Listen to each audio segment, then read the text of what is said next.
All right. Well, I want to start with a story that occurred back in 2009. This is a personal story. It involves my friend Shane, whom you've met. He's been here before. I told a couple stories about him before, and the setting is a golf course in 2009, and it's me, it's Shane, my friend, it's Steve, my friend Steve, brother of Shane, and uh, Shane and Steve's dad. And this was an annual tradition, our annual tournament on a golf course called Eagle Creek. And the score is close. I'm have something to play for here, at least against Shane. I don't remember if I was actually winning, but my score and Shane's score were really close, and we're coming to the end of the round. It's hole number 16. It's a par 4, and all of us arrive to the green on our approach shots except for Shane, who was off to the left of the green. And and then what came to be known as the miracle chip shot, Shane chipped it in somehow from like 50 feet or something and made it. And so now I have a putt for par, and then the score is really close and there's a lot of pressure there and that sort of thing. But along the way, Shane made this declaration about what he scored on that hole. And I disagreed with what he thought. He was making claims to par or something like that, and I disagreed with what he had to say. And so a dispute broke out, and there was a spirited debate, between the two of us, as you do on the golf course. And so we're like, fine, whatever. And then I have a pressure putt to at least try to tie Shane, and I miss it. And I am not in a good mood at this point, right? So I miss the putt, and then we start walking off the green, and all of a sudden I feel something that Shane has, unbeknownst to me, stretched out his arm with this putter and caused it, as we're walking off the green, to make contact with my binocular region. Okay? Um, and then I just got really mad because he was messing around trying to rub it in. And so I just turned around and exploded and got really mad at him. And we got in a fight and a verbal altercation. And it was awesome. It was like a really cool scene if you like those kind of scenes. But and that's something that we all do to each other. You give them a little tap just because it's funny. And most of the time that is funny, except when it's you that it's done against. And then you're like, okay, well, that's not funny to me anymore. So this situation caused this verbal altercation between us. We are brothers, or brothers in spirit, pretty much brothers. And then there was this situation where we got in a huge fight, huge dispute.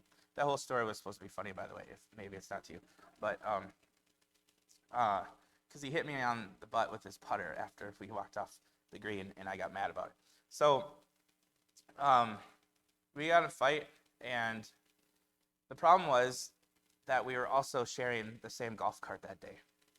And we had to ride to the next hole together, and we had to make a choice. It was really my choice. I mean, am I going to hate him for the rest of my life, or what am I supposed to do? I have to ride with him in this golf court. It's like golf cart, and it's like a minute and a half to the next tee box. What am I going to do? And so, I kid you not, by the end of that golf cart ride, we were together in that cart singing together, Jingle Bell Rock. And it wasn't even Christmas time. So it's a story of reconciliation.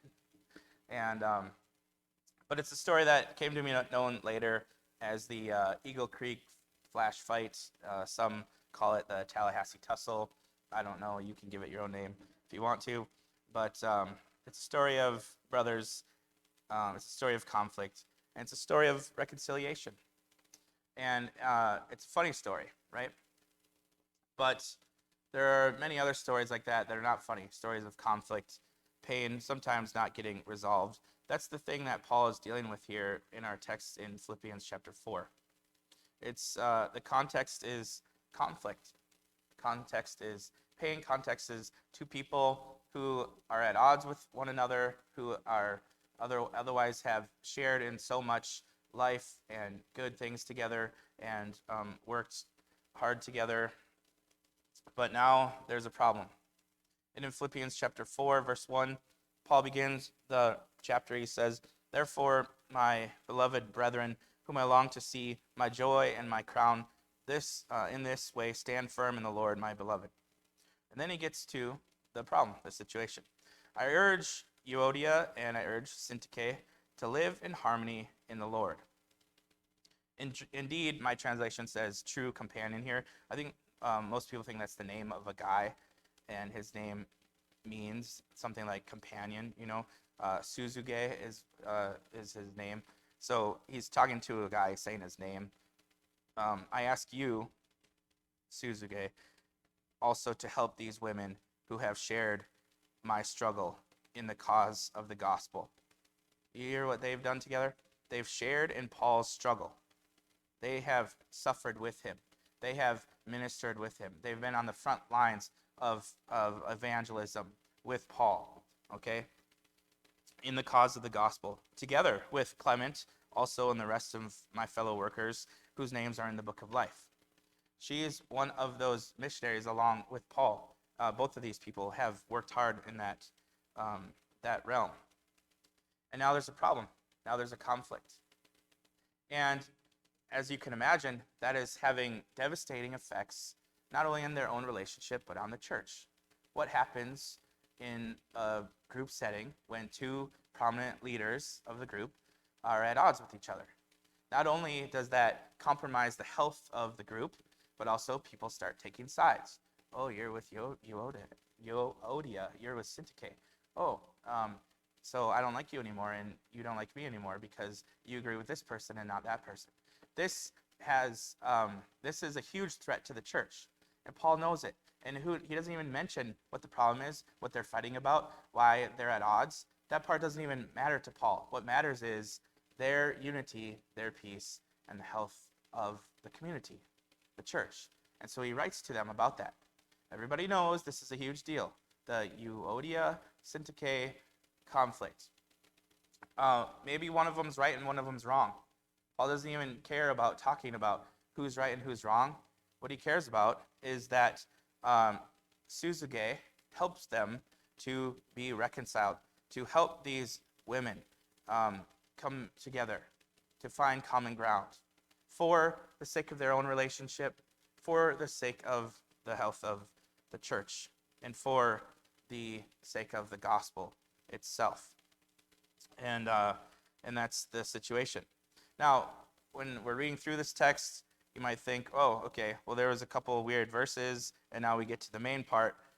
Rejoice in the Lord." Verse 4, again, I will say rejoice. But I think Paul is still operating out of the paradigm and topic of conflict here.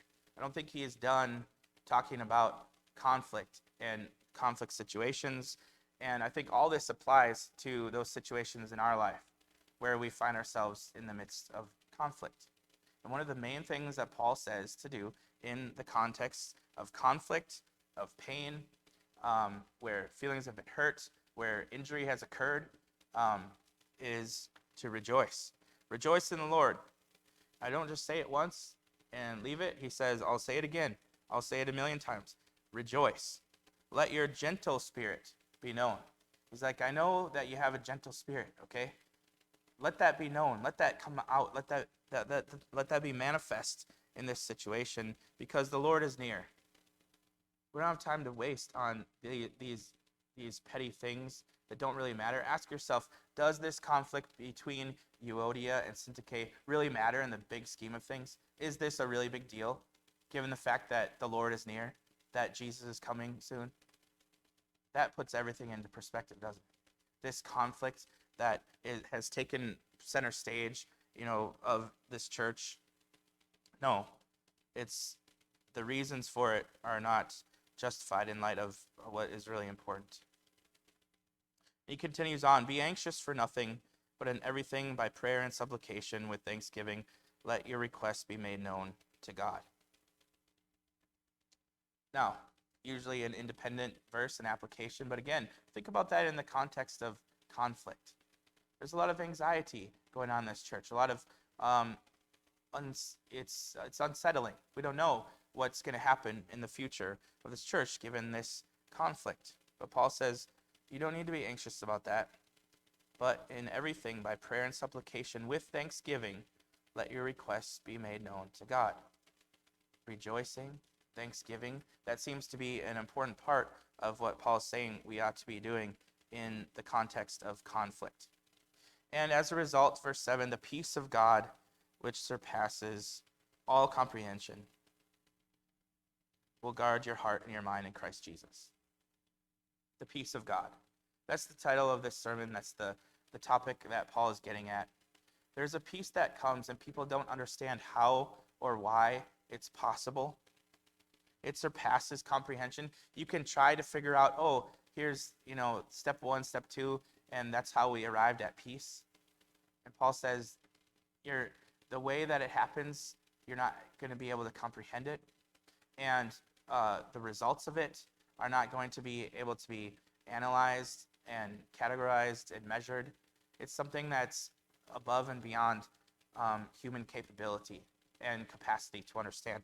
There is a peace that can come from God, and it surpasses all comprehension. And that peace can guard your hearts and your minds in Christ Jesus. And so, he says, still in the context of conflict, whatever is true, whatever is honorable, whatever is right, whatever is pure, whatever is lovely, whatever is of good repute, if there is any excellence, any thing worthy of praise, dwell on these things. The things you've learned, received, and heard and seen in me, practice these things, and then the God of peace will be with you. And what he says there, I think, is so important, and it's the key to all of our situations of conflict. Maybe you agree with it, maybe you don't, but I think this is the wisdom of God here. And look at what he says. In the midst of conflict, all of us, have conflict in our lives. Maybe you have a boyfriend or a girlfriend or a wife or a husband or kids or grandkids, someone in your life that's annoying, right? Someone in your life that you have conflict with once in a while, or in particular, an enemy. And that's really what Paul is getting at here, an actual enemy in your life. And he says, what difference would it make if when I'm thinking about David Tucker and we're in a fight and we're in a conflict, what would be the difference if I started thinking about stuff that is true and honorable and right and pure and lovely and of good repute, thinking about things that are excellent and worthy of praise when I'm in a fight with David Tucker? What difference would that make versus all the stuff that I'm stewing on and roiled about and angry about? What if I shifted my mind and my focus to things that are good and pure and lovely and honorable and all that? What if that's the lens through which I started seeing and viewing this conflict? That, Paul says, is going to make a difference. That's number one. Number two, what is the process? He says, number one, whatever is true, honorable, right, blah, blah, blah, all that stuff, dwell on these things. Think about these things. This is so important. What is the thing that Paul says to do first when conflict comes, when emotions are running high, when you have these feelings welling up within you?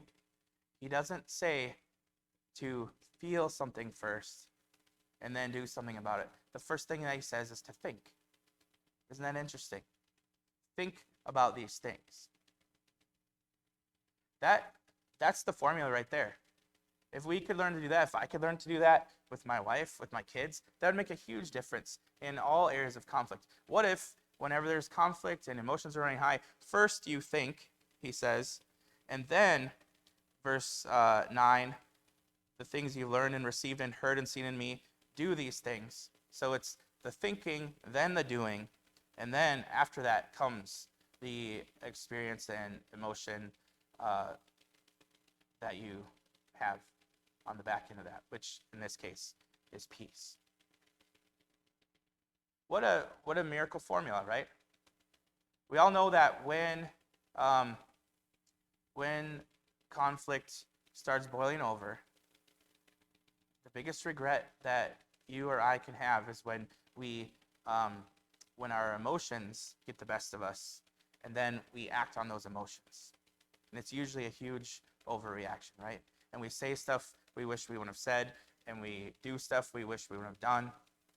And then the cycle repeats itself over and over again, because then there's retaliation on this side, and then there's a retaliation again on that side. What if, though, we would do what Paul says, and just the first thing we do, the hardest thing in the world, to just stop and think. Think. Instead of feel, but think about something. Like I said, very difficult to do. But that's the formula. That's what Paul's saying. You think about these things, you see the conflict, the situation that you have in your life through this lens of what is good and right and pure, and that sort of thing. Then you begin to see the other person and those things. You get to, even if someone is against me, they might find one or two good qualities in there somewhere, and you could start to see a person in a different light. First we think, then we act, and then we feel. And that is where we give the Spirit a place to operate and to work in our lives. And that's where we'll come to some better decisions that are being made. Now, this text is, of course, about individual situation, individual ethics. And I totally get that the ethics of Jesus are primarily individual. Totally get that the ethics of Paul primarily individual and not applying to groups. But I think there's something here that applies to groups too. Maybe it does, maybe it doesn't. I think that there's a chance that it ought to. And what is really interesting is that this is the lectionary text for today. This along with Psalm 23. That means that Christians all over the world and preachers all over the world are coming together and hearing and worshiping with and praying and meditating on this text right here, Philippians chapter 4 and Psalm 23, in light of what we all know and are aware of is happening in the Middle East. And all the Christians across the world are reading these texts in light of that conflict. And I'm not qualified, and I'm not going to attempt to talk about, what are the answers and the solutions there in the Middle East. What I know and what I think is the least controversial thing that anyone can say is that there are innocent lives being lost on both sides of this. Women, children, elderly, and it's a tragedy and it's horrific. And that's the least controversial thing that can be said there. I think we can all agree that loss of life is happening and it needs to be stopped. It needs to end on both sides. But no preacher is going to stand up here, especially some guy in a pulpit in Michigan, and give you the answer to this huge world problem, generations old. But I do say that the God that I'm talking about today has something called peace that is on offer. And it's a peace that we can't comprehend or understand or manufacture or make happen on our own. But there is a peace that you and I both know and have experienced. And that peace is on offer to the world. And there is a possibility there. And it's not something that we can understand how. but it is a possibility. How does that happen? I'm not here to tell you about that. I'm not going to talk about politics. We all have our own opinions. But even aside from the answers there and the politics, even that issue of, Israel and Palestine has the potential to divide people like the ones in this room. It's a hugely important issue, and we all have opinions. We all have strong opinions on that. And we might get to hearing one another's opinions on that. And we might get to drawing lines and taking sides on issues like that, just like we do with Ukraine and Russia, just like we do with all the other huge issues that happen politically. Those things divide. Those things are euodia syntyche things. Maybe it's not our issue, but when we take sides and opinions, it has an effect on the church, especially when those become, battle lines that are drawn. We start to focus on those things. Paul says, what if when you run into someone who has the opposite opinion of you than you about Israel, Palestine? What if you first would just stop and think about what is good and what is right and what is pure, and see that person through a different lens. Instead of letting your feelings dominate the situation and have an emotional response to the situation, what if you would think first? I think that there's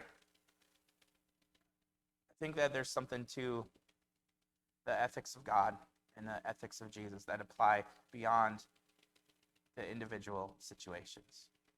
And I know the Bible doesn't really go into detail. But the way I see it, if the ethics of God, the ethics of Jesus have no bearing on group dynamics and society in general, then what are we doing in the first place? If that doesn't really matter, if it's not powerful enough to say, oh, this applies to group dynamics too, to groups at odds and conflict with each other, then we're not really engaged in something that really matters or makes a difference in the world. But I say that it does. I say that the ethics of Jesus, the ethics of God, his vision for the world, the way that he sees things, the things that we're seeing in Scripture, those apply to all of us individually. And just see what happens when you apply it in a larger scale, in groups. You might find that there's peace that passes understanding, that can come over even the most tenuous and tendentious situations. I want to end with this excerpt from someone named Diana Butler Bass, and then also with a prayer that's written by a rabbi named Rabbi Cohen. Diana Butler Bass, in a recent article, she says this: recently, I've been lecturing on gratitude. It's about the lectionary text for today, these texts, Psalm 23 and this one.